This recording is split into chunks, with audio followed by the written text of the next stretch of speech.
Yeni Hasankeyf'e taşınan kültür varlıkları bir bir tamamlanmak üzere.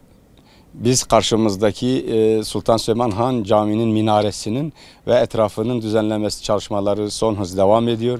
Minaremiz bitmiş, diğer çalışmalar yapılıyor. Bizim içimizden geçen bunların bir an önce en iyi şekilde yapılması.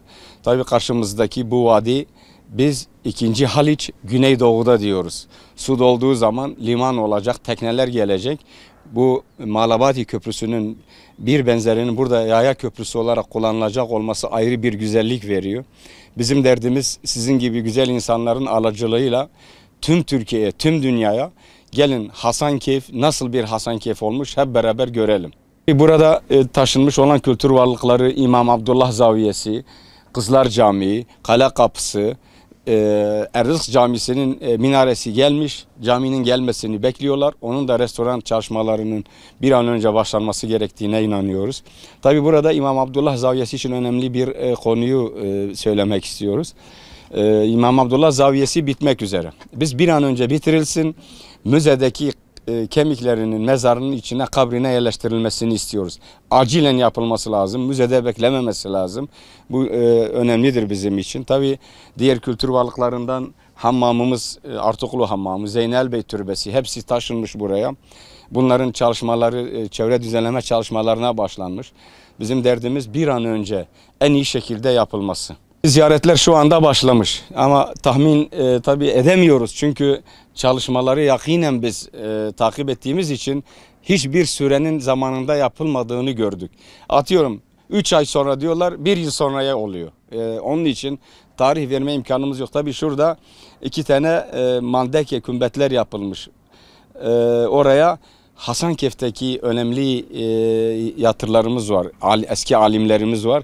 İşte Şeyh Ali, Varkanna, Baba Haydar gibi, Şeyh Sevenç gibi bu ermişlerimizin bizim için önemli olan bu ermişlerin mezarları buraya yerleştirilecek. Burada yapılan gelecek için yapılıyor.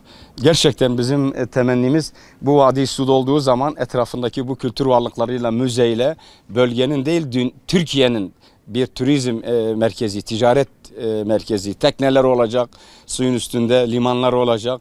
İnsanlar gelecek, bu güzel tarihin nasıl taşındığını görecek. Ben sizden acaba tüm insanlığa sesleniyorum.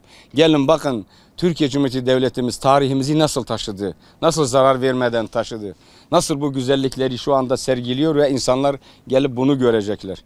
Burası bizim için bir an önce faaliyete geçmesi, Hasankeyf'in kurtuluşu suya bağlıdır. Suyun bir an önce buraya gelmesi, bu kültür varlıklarının, müzelerin, bu alanın turizme en iyi şekilde açılması, gelen misafirlerin burada en iyi şekilde ağırlamamız gerekiyor.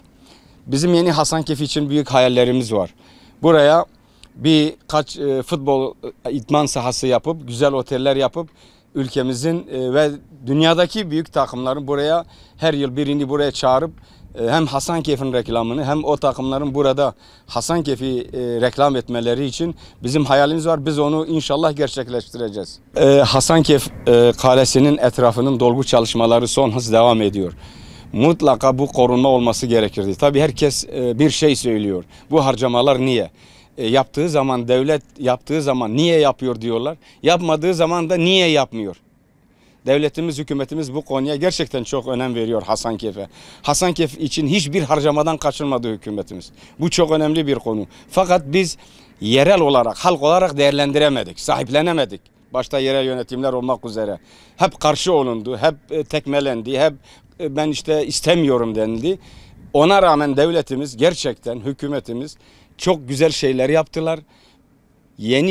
Buraya yeni gelecek insanların hayatların en iyi şekilde idare etmeleri için elinden gelen yaptığı her şeyi yaptılar. İşte bu dolgu bittiği zaman orada bir kanal olacak. Şahap Vadisi'ndeki o kanalın içinde yağmur sularını kışın biz baraj gölüne indireceğiz. Yazınsa barajdan o kanalı doldurup orada müthiş bir su kanalı olacak. Yani biz işte Şahap kanalı diyebiliriz. Her türlü kanal diyebiliriz. Üstlerinde köprüler olacak, küçük tahta köprüler. Parklar, çay bahçeleri, restoranlar olacak, dükkanlar olacak. Bu gerçekten antik limanın hemen orada müthiş bir olay olacak bu. Bu yeni Hasankeyf'e gelen misafirlerimiz işte buradaki işte Haliç Vadisi olacak dediğimiz yere bir liman olacak. Bu limandan teknelere binecekler. Eski Hasankeyf'teki antik limana gidecekler. O liman da özel bir liman olacak. Suyun yükselip ve alçalmasına göre hareket edecek. Su yükseldiği zaman limanımız yükselecek. Su alçaldığı zaman limanımız otomatik olarak raylı sistem olduğu için aşağıya inecek. Bu ayrı bir güzellik katacak Hasankeyf'e.